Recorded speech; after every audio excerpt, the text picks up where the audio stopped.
One of the most interesting concepts in all of social dynamics and human interaction is striking a balance and finding the sweet spot between being relatable to other people, right? Connecting, making others feel comfortable, and actually being, in all honesty, a bit of a dick, right? Being that aloof dude or being non-needy and not giving people too much.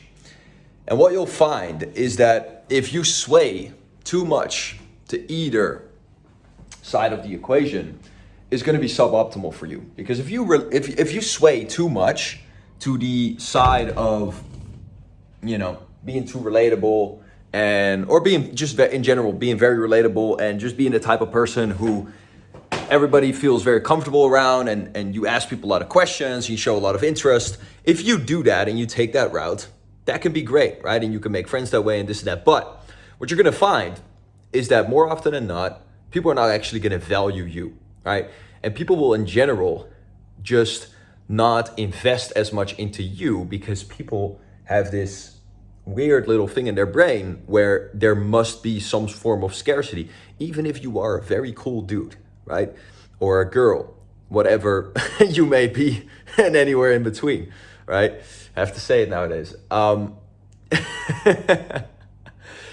Even if you are that, still, if you make yourself extremely available, then that's going to diminish that value, even if you had it. So I'll give you an example, right? Let's say that you're a celebrity, you're like a brat. Let's say that you, as a regular person, assuming you are, meet a guy like, for example, Brad Pitt. People always say that I look like Brad Pitt. All right, not a big deal, but that's besides the point. Let's say you meet Brad Pitt, right? And at first you're kind of like, let's just assume that you're kind of a low-key fan of his for whatever reason. And you're kind of like, oh shit, super cool, right? And you want to hang out with him and this and that. And you're like, oh, you're hyped about it.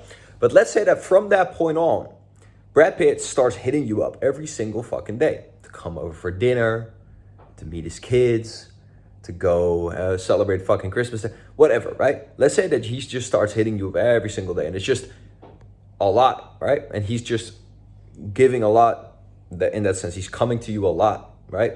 By figure of speech. And so over time, right, it might be a couple days, it might be a week, it might be, a couple months, but 100% over time, you're going to value him less and you're going to take him for granted.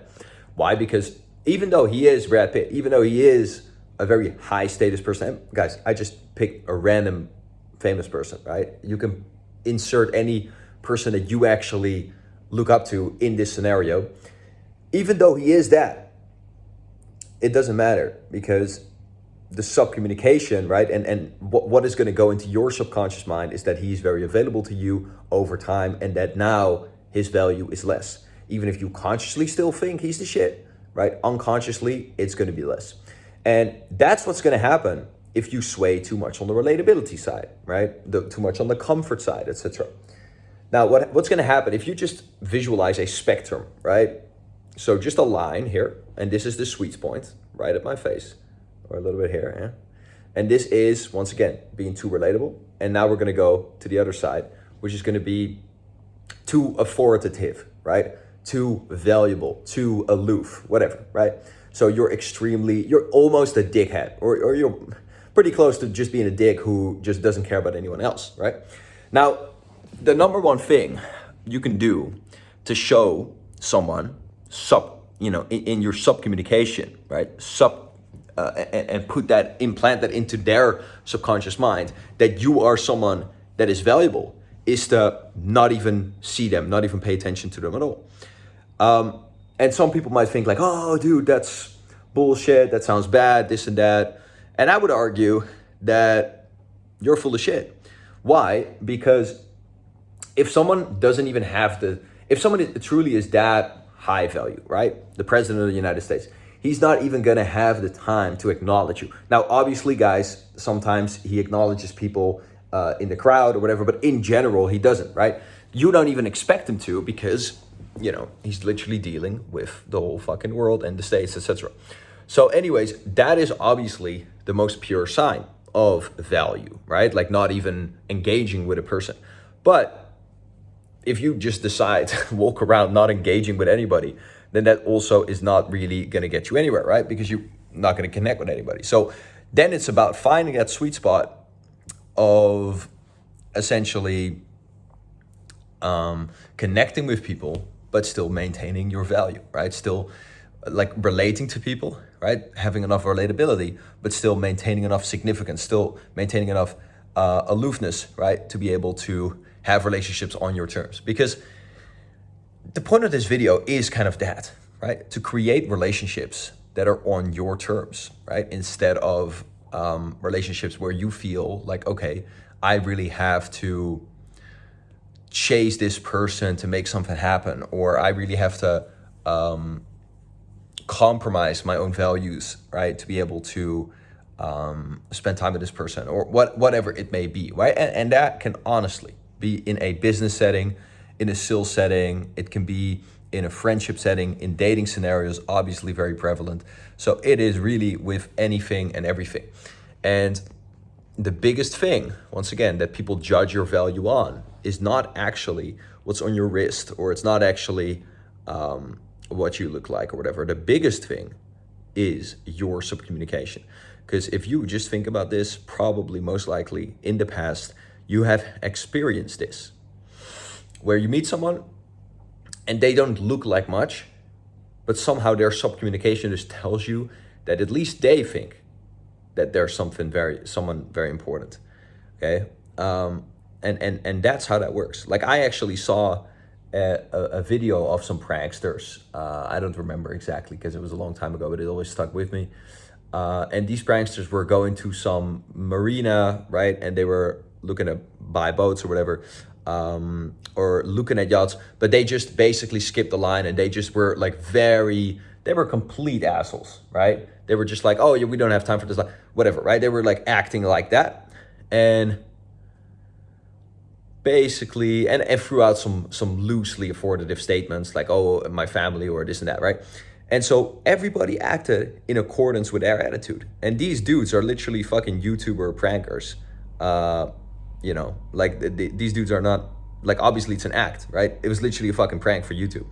But everybody started acting in accordance with that and started treating them as people who were very important. And they even said, if I remember correctly, they even said something like that, like, oh, you guys must be very important, right? And they just put them on this pedestal. Why? They had zero evidence that they were worthy of that pedestal. Why did they do it? Simply because of one fucking thing. They acted like they were supposed to be on that pedestal, okay? Now, this is not the only fucking thing that is going to save you in life, right? You also want to put yourself on a pedestal. You also want to build your own value every single fucking day, right? It's the majority of what I spend my days on. As you can probably see in my face, these are not bags under my eyes. These are little blue spots, because I go and absolutely go nuclear in sparring multiple times a week, and obviously work on the business every day. So you should be doing that type of stuff too, right? Actually become physically capable, actually become rich, actually build your value. But you can have all that value in the world, and it's not going to help if you're still not having a self-image that lines up with that, right? And then communication that lines up with that, because your communication largely comes from the place that you're speaking from, and that means your self-image, how you view yourself, your self-perception, right? That really dictates your reality. Now, coming back to the point, right? These people, they just basically treated these guys as rock stars, right? Or very rich, important people at the very least. And so my point is, if you act like a rock star, then you're gonna get treated like a rock star. It's as simple as that, right? As long as you have certainty in how you behave, right? So you don't actually need to be a rock star to get treated like a rock star. Now, the rock stars are probably not as prevalent in today's culture. I've certainly never listened to a fucking rock star in my life, but you get what I mean, right? It's the little saying. So anyways, getting back to the earlier point and the whole basis of this video. We've talked a lot now about that side of the value, right? The affordativeness. And your job in life, as you go through and go to a networking event, as you go through and you start meeting people, as you start meeting different girls and dating, or guys and whatever, because frankly, guys, most dudes will probably not want to admit it, but this is as true as true for girls as it is for guys, right? If a woman is extremely available to you and is just at your every beck and whiff, or however that saying goes, right? And she's just there, then yeah, like it can be good, but most of the time you're just going to value her less. You're going to take her for granted too. And I know a lot of also girlfriends of mine and this and that have experienced that in the past. Now, if it's balanced out, that's a different thing, right? But if you know you got her in your pocket and you're just not going to value her, right? And that's just human dynamics. There's, in my experience, no person who is above that. Yes, you can 100% value it if someone is like that for you. But once again, there's a difference between being just completely under you in the sense of like, okay, you're just completely available always, like the other person just places, you just don't place any value on yourself. That's a difference, right? That's kind of like doing those acts from insecurity, right? That's very different than doing those acts from confidence, than behaving like that from a place of confidence. You can behave very nice, right? And you can be very nice and all of that from a place of confidence. And that'll come across very different than if it's from a place of neediness or a place of insecurity, right? So a place of security, you can still be nice and be very attentive and those types of things. But if it's coming from a different place, then people are going to take it in a different way, which, you know, is going to be a better way. So anyway, on that authoritative side, the problem with just being that, right, with being fully in that authoritative zone, being fully in that unrelatable zone, being fully in the value box, is that obviously it's going to be hard to actually make any real connections. Okay, and the reason for that is because anything you do to increase the level of connection with a person, right? So even anything, right, as small as you could possibly think of, can will either increase your value and decrease a little bit of comfort, or connection or relatability, or it's the other way around. It's either one of those. There's no in between. There is rare exceptions where possibly it increases both and this and that, but it's always one more than the other, right? Because anything you give, right, it's gonna increase the comfort a little bit, but it's gonna decrease your value ever so slightly, even if it's like 0.0001%, right? Because if you ask someone for their name, right, or where they're from, even that decreases your value a little bit. Because if you were like this, once again, the president of the United States or something like that, then obviously you're not gonna have even fucking time to do that. You got other shit. Now, in rare instances, once again, calling out the exceptions, but once again, exceptions don't disprove the rule. Okay, so how do you find the sweet spot, right? How do you balance and how do you land right in between of those two things to a point where you're still relatable, but everybody, or the people you meet at least, and the people you want to have that, they still view you in a very high light, right? They still view you as very valuable and exceptional. What I will tell you is that, especially in the beginning, and this also depends on scenarios, etc. The most fundamental thing, guys, is that you just are like that. So if you wanna do a little mental experiment, then a very simple thing that you could just do is ask yourself, how would I behave if I was the most high status, the most rich, the most physically capable person in the world? How would I behave then at that point? And if that answer is different from how you behave currently, then change it. Now, changing that is going to require you to have a little bit of a fake it till you make it attitude. And then people are going to say like, oh, no, it's not fake it till you make it, it's believe it till you achieve it, this and that. Look, we're talking about fucking semantics. When you say fake it till you make it, obviously the point is not to think, oh, I'm really faking it now, No. The point is to just step into a belief and then have that solidify over time because you have repeated actions from that place of believing, right? It's just basically consciously pushing yourself to behave from that new personality. That's what it means, okay? So let's not get fucking tangled up in semantics here and like, oh, I don't want to fake it, I want it to be real. Listen, you fucking idiot. It's not about that, okay? You are not it yet, so you're gonna have to become it. And how do you become it? By stepping into the version of you that is it right now. And then that's gonna condition and solidify over time, right? And that couldn't go as fast as a couple weeks, right? 21 days is what they always say, right? 21 days to create a habit. It's going to take about that time to solidify that new belief or perception and behavioral pattern, right? From there, because it all stems from the identity and the beliefs, right? All the, communication and all the behaviors and all the subcommunication and your body language, all of that stuff that's down here, that all comes from up here, right? And what's up here? The identity, the beliefs, the self-perception. Those are all analogies, right? It all means the same exact fucking thing. So if you change this is going to change automatically. And that's why anytime we're talking about, okay, social skills or confidence or sales ability or persuasion, and then you always see these mainstream videos talking about, oh yeah, man, body language, like keep your shoulders back and your chest forward. I'm like, dude, holy shit. Are we in fucking 4th grade? Holy fucking shit. The fact that people are still talking about that kind of crap. I'm like, dude, you're talking down here. This is what you're focusing on, right?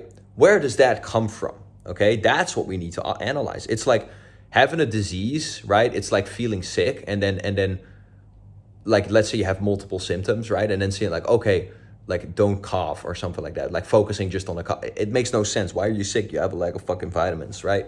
Or you're not sleeping enough, whatever. Let's find the cause of it. So if your behavior is like that down here, then what's going to be the cause? The cause is just that you have a belief about yourself that you're not worthy there, right? And that's why your body language self-adjusts, because you feel that you're lower value than the rest of the people in that fucking room, and your shoulders go forward, your voice lowers down, right? It constricts, etc. Why? Because you don't feel safe in that environment. It is as simple as that, right? And if you want to feel safe in that environment, you need to obviously adjust your self-perception. Because if your self-perception is very high, you're going to feel safe in that environment with people who are also high value because you feel that you're on the same level. And that's as simple as it is. Okay, so we don't have to spend 2 hours or 2 days, which these people are doing, talking about all the minute details of your body language and this and how should you, because that's all going to self-correct when you shift in identity, right? When you go to a place where you're not looking and measuring yourself up to the other people in the room, okay?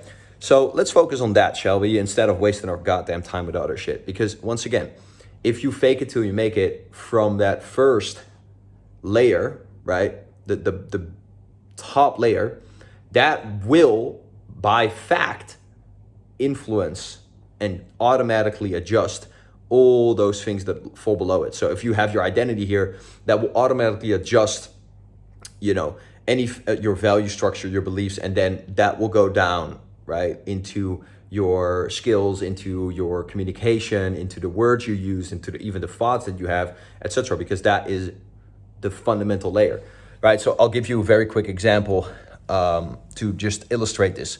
Why do companies always have mission statements and value structures, right, for their employees? Because if you have a Fortune 500 company with 1,000 employees, then how the fuck are you gonna manage what a support person down in 999 is going to say to every single customer? You can't, right? You can't give them a script. They can't reach out to the CEO every time and ask, hey, what should I reply to this? What should I reply to this? So they have general value structures, values, and a mission statement, et cetera, that they need to follow. It's like, okay, customer comes first, right? So what action is going to be appropriate following these 5 values? If a person says this to me, they're going to be able to come up with that themselves, just because they know what values the company is following, right?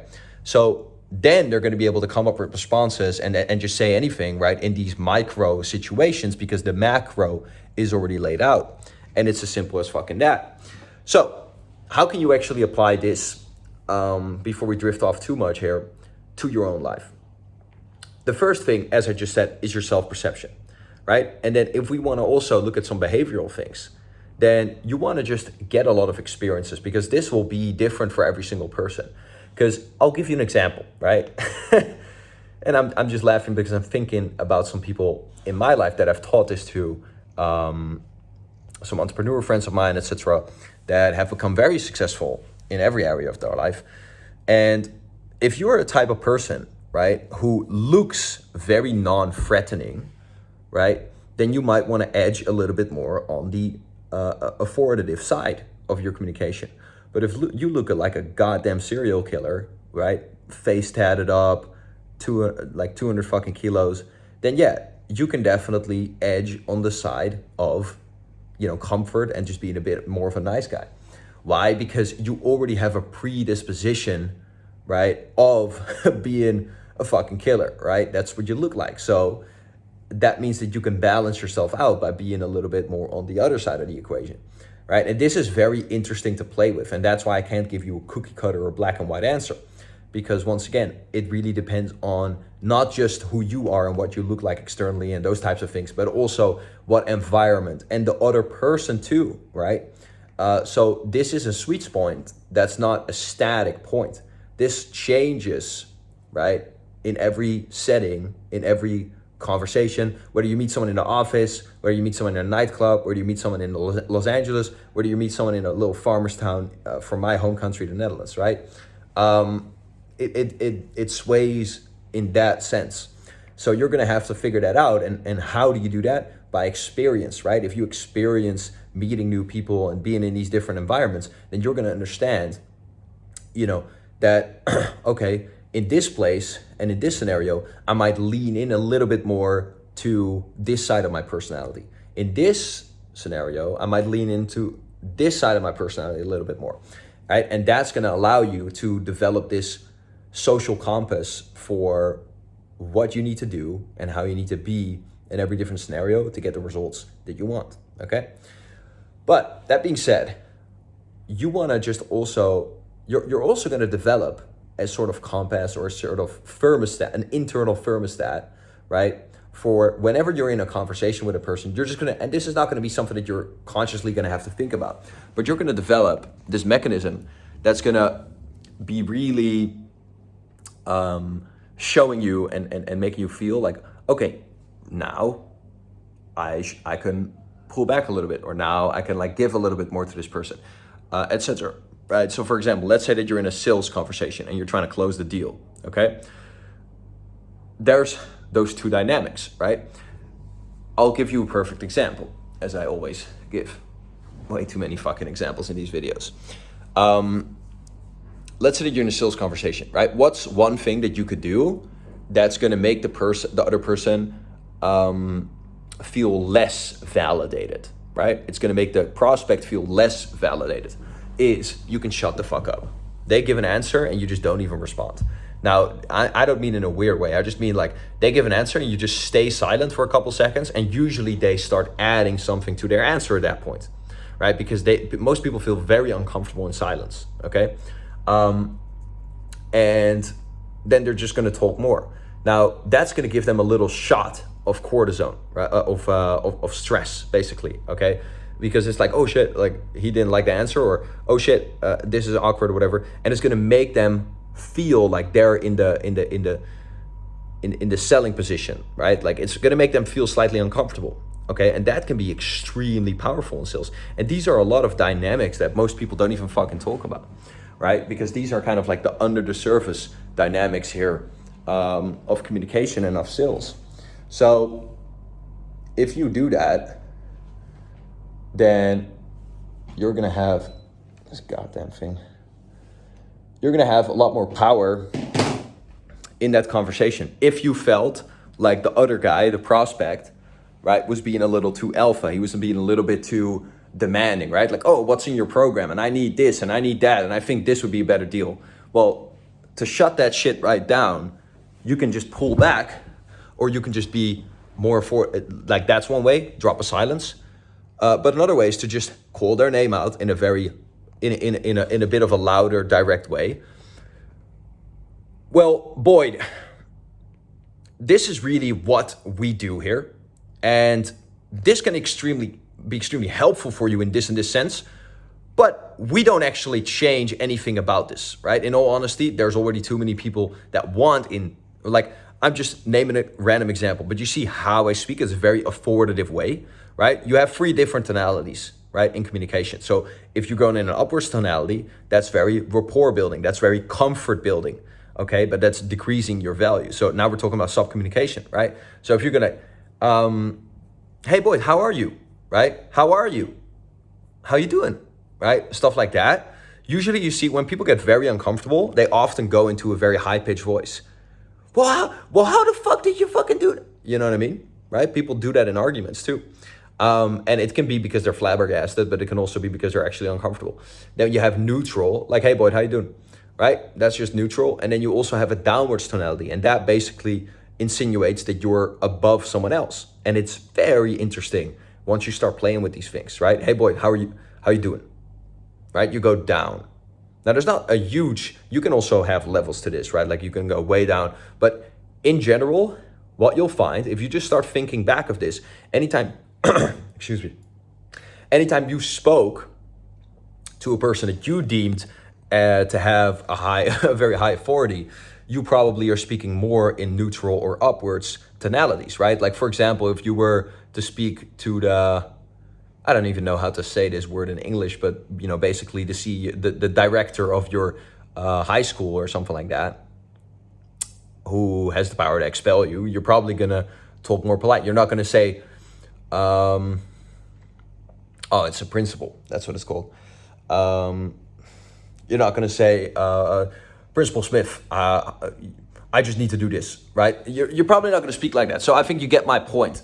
Those tonalities indicate what you feel the value proposition is, or the value discrepancy is between you and the other person, whether you are above them or they're above you. And once again, the point of this whole thing is to use this in your advantage rather than to your disadvantage. Now, I'll give you a fucking funny example. It's not that you always want to be the authoritative person, right? Because sometimes you don't want that. And I'll give you an example. Like I do boxing, as I told you earlier, right? If I'm working with a boxing coach, right, and it's obviously an older person, and he's coaching me, I want to have the relationship where he is my coach, where he is, in that scenario, he's kind of above me. Like we're also friends, but like he is kind of like he is supposed to be that position. Now I could be all Boyd, go all Boyd on him and just be like much more authoritative and stuff like that. But I purposely choose to put myself slightly beneath him in that scenario. Just being very respectful and just kind of like having a typical kind of mentor-mentee relationship. Because why? It puts me in more of a learning state to be in that position, and it puts him more in a teaching state. Okay, if you have a coach and you're just going to be very authoritative there, that person, even if they're an incredible coach, right? Like I'm not saying that this is going to affect someone massively, but best practices are they're going to be able to tap into more of their genius if you make them feel very comfortable, right? So if you're really in the mentee role, then they're going to feel more comfortable, and that's going to allow them to have more access to their mental faculties. And if they're more comfortable, they're just gonna be a better teacher, right? Because anybody is better if they're comfortable. Like if you're in fear or if you're uncomfortable, you don't actually have access to most of your resources, mentally and physically, right? It also works like that in boxing. Like it's the other way around when I go to spar someone or if I go to fight someone. I'm trying to be, like, unless it's like a proper friend of mine, right? But I'm trying to give them no comfort. I'm not trying to look at them too much. I'm not trying to do like the little head shake or whatever. I'm just trying to be very bland and distant and stuff like that. And just, like a cocky fucking asshole, right? That's what I'm going to be, because that makes them feel like uncomfortable, right? And silence and stuff like that. It makes them feel uncomfortable, and therefore they're not going to be able to tap into their genius, right? Into their capacities, because they're like, what the fuck's up with this guy, right? Whereas if I'm just like friendly, hey man, how you doing, bro? You're right. Okay. What's your experience? This and that. That's going to make them feel friendly with me, right? And that's going to make them feel comfortable once again, allowing them to just be like, oh yeah, cool. Like we're chilling. And then they're going to be able to just feel confident themselves. And so that's not going to fucking help me in that sparring, is it? Now, look, guys, when I talk about sparring, just a quick side note, I'm not talking about like, obviously you have different kinds of sparring, right? Some sparring is just actually light and it's with friends and it's just to learn. And sometimes you go to another gym and you're actually trying to fuck some people up. So it depends, right? But you get the point. That's not what we're talking about in this video anyways. So for yourself, you got to understand and I'm gonna leave you off with a couple points here, and then we're gonna end it. You gotta understand that every single action you take. I recently talked to my sales staff, one of my sales guys, one of my top performing sales guys, about this, because he asked me about his relationship, right? And he was like, well, I was a little bit of a bitch in the relationship. I was a little bit too needy, right? I was a little bit like wanting her too much. And it wasn't because like, it was mainly just because the guy was just not feeling super well and this and that. And like, he was just like that. And he saw that wasn't really helping him, right? And it was just like, it lowered the attraction from the girl's perspective. So anyways, he asked me about that. And anyways, we got to this point where I told him, well, listen, nothing is ruined ever, right? As far as personal communication and relationships. Because every single action, if we go back to what I said earlier in the video, every single fucking action is going to either increase your value or decrease your value, and either increase comfort or decrease comfort, right? Obviously, those things cannot really coexist at the same time within one action. So it's either the one or the other the most, okay? So that means that things are never, ever lost, right? And it's just like if you visualize a weighing scale, right? So this is the value scale and this is the relatability, comfort scale, etc. If you put rocks on that value scale, right? Then even if this one has a lot of rocks now, ultimately the value scale is going to go down more. And once again, that is going to weigh heavier. And now you're in a different position again on that spectrum. So it's, once again, it's a variable. It's not a static point. It changes all the time, right? With every single thing you say. Even if it's very slightly, it does change, okay? Because people always will start saying this shit like, oh no, man, I don't agree. If I just ask someone for their name, that doesn't mean that I'm lowering my value or that I'm trying to be more related. Bro, please stop being a dumbass. Did I say that it's a complete change? No, I said it, even if it's 0.000, anything you even say is basically increasing the comfort, right? Because like you're going to them.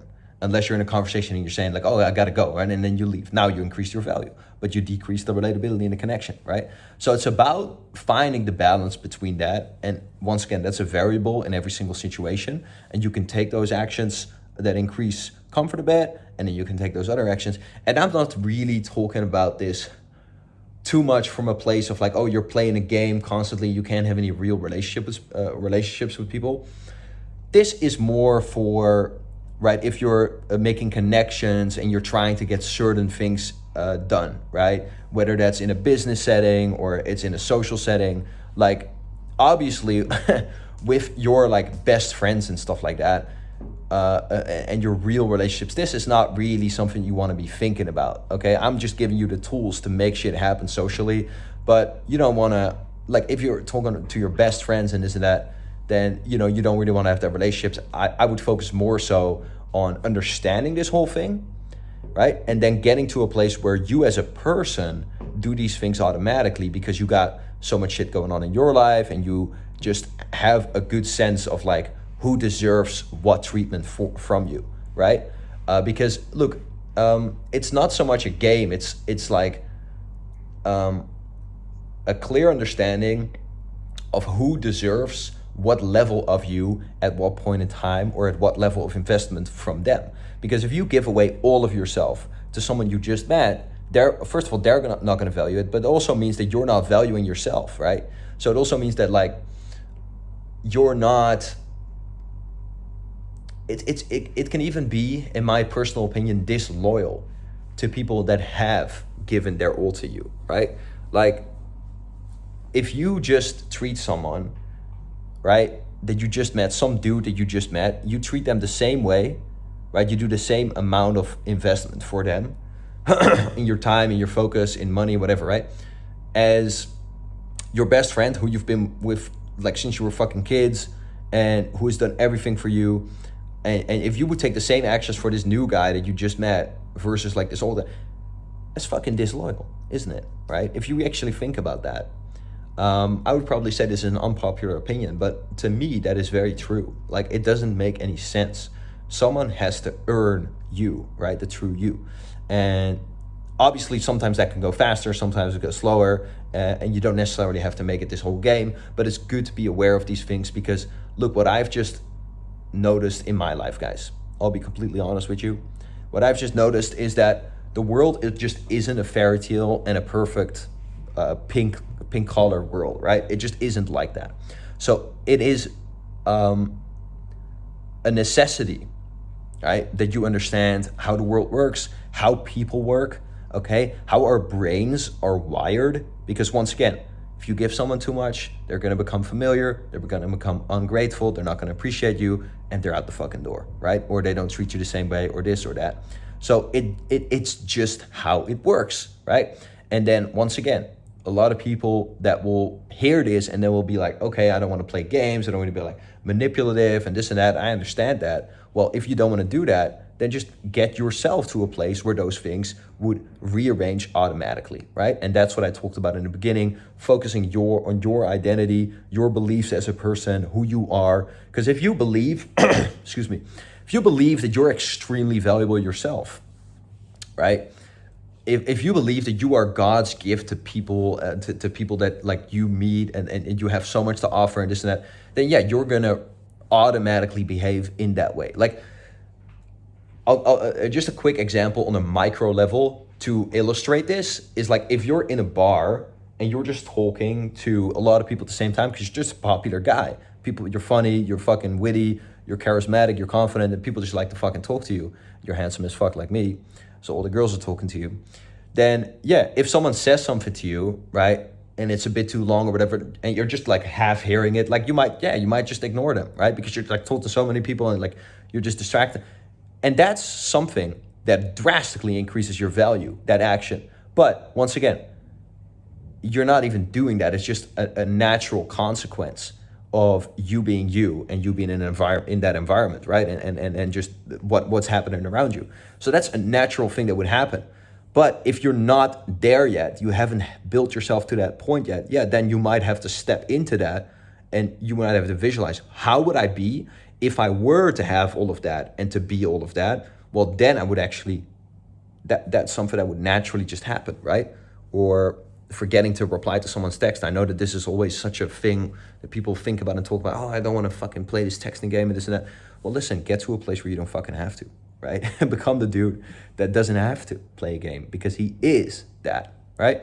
So that is the whole point. If you're not there yet, work your way up to that, build your value every single day, but also understand how your communication makes people perceive you. And once again, where does your communication come from? From your self-perception. So that's the main thing to work on. And the last thing I'll end on is that self-perception doesn't only rearrange your communication, it also rearranges every single fucking thing in your life. So if you want to become more big, if you want to become a better boxer, if you want to fucking make goddamn money, then rearrange your self-perception to be that of a rich motherfucker. And with that, I'll see you in the fucking next one.